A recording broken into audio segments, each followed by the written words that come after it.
নমস্কার বন্ধুরা, অনিতা ভিলফুড কিচেন আপনাদের সবাইকে স্বাগত জানাই। আজকে আমি বানাবো চিকেন চাউমিন। প্রথমে আমি গ্যাস ধরে একটা কড়াই বসিয়ে নিয়েছি। এবার কড়াই জল দিয়ে নিচ্ছি। জলটা আমার গরম হয়ে গেছে। আমি এবার চাউমিনটা সেদ্ধ করে নেব। দেখুন চাউমিনটা আমার সেদ্ধ হয়ে গেছে। এখন আমি একটা ফুটো করে ঝাঁঝরিতে নামিয়ে নেব। চাউমিনটা নামিয়ে আমি জল ছেঁকে নিয়েছি। এবার আমি এখানে 5টা ডিম ফাটিয়ে নিয়েছি। কড়াই তেল দিয়ে নিয়েছি। এই তেলটা আমার গরম হয়ে গেছে। এখন আমি ডিমটা ভেজে নেব। তেলের মধ্যে ডিমটা দিয়ে দিয়েছি। এবার আমি এটা ভালো করে ঝুড়ো করে ভেজে নেব। দেখুন ডিমটা আমার ভালোভাবে ভাজা হয়ে গেছে। এবার ডিম ভাজাটা আমি একটা থালাতে নামিয়ে নিচ্ছি। আমি উনুনে আবার কড়াইটা বসিয়ে কড়াইয়ে তেল দিয়ে নিয়েছি। তেলটা আমার গরম হয়ে গেছে। চাউমিনে দেওয়ার জন্য আমি এখানে গাজর কেটে নিয়েছিলাম। গাজরটা এবার ভেজে নেব। গাজরটা আমার একটু ভাজা হয়ে গেছে। এখন আমি দিয়ে দেবো এখানে কুচনো পেঁয়াজ। পেঁয়াজটা ভালোভাবে মিশিয়ে এখন আমি দিয়ে দেবো কেটে রাখা ক্যাপসিকাম। ক্যাপসিকামটাকে মিশিয়ে এবার দিয়ে দিচ্ছি আমি কুচিয়ে রাখা বাঁধাকপি। এবার দিয়ে দিচ্ছি স্বাদ মতো লবণ। লবণ দিয়ে আমি সব সবজিগুলো ভালোভাবে ভেজে নিয়েছি। এবার আমি একটা থালাতে নামিয়ে নিচ্ছি। কড়াইতে আবার তেল দিয়ে দিলাম।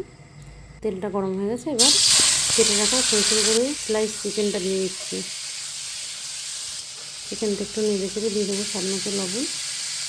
দিয়ে দিচ্ছি কেটে রাখা কাঁচা লঙ্কা। দিয়ে দেবো সামান্য একটু হলুদ। এবার আমি এটা ভালোভাবে মিশিয়ে ভাজা হতে দেবো।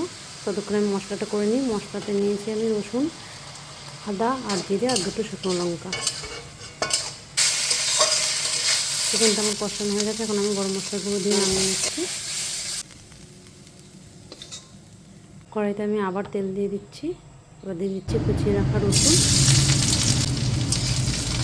রসুনটা আমার ভাজা হয়ে গেছে। এখানে দিয়ে দিচ্ছি সয়া সস, দিয়ে দিচ্ছি চিলি সস, দিয়ে দিলাম টমেটো সস। এটাকে আমি একটু সামান্য ভেজে নেব। সসটা আমার ভাজা হয়ে গেছে। এবার দিয়ে দিচ্ছি সেদ্ধ করে রাখা চাউমিন। চাউমিনটা এখন আমি ভালোভাবে মিশিয়ে নেব।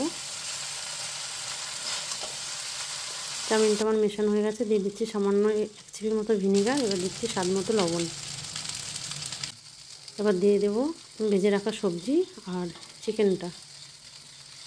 সব কিছু দিয়ে এবার আমি ভালোভাবে মিশিয়ে নিচ্ছি। সবজি চিকেন ভালোভাবে মেশানো হয়ে গেছে। এখন আমি দিয়ে দিচ্ছি চাউমিন মশলা। চাউমিন মশলা দিয়ে আমি ভালোভাবে মিশিয়ে নেব। দেখুন চাউমিনটা আমার পুরোপুরি রান্না করা কমপ্লিট হয়ে গেছে। এভাবে একবার বানিয়ে দেখবেন, আপনারা অবশ্যই ভালো লাগবে। একদম রেস্টুরেন্টের মতো স্বাদ পাবেন।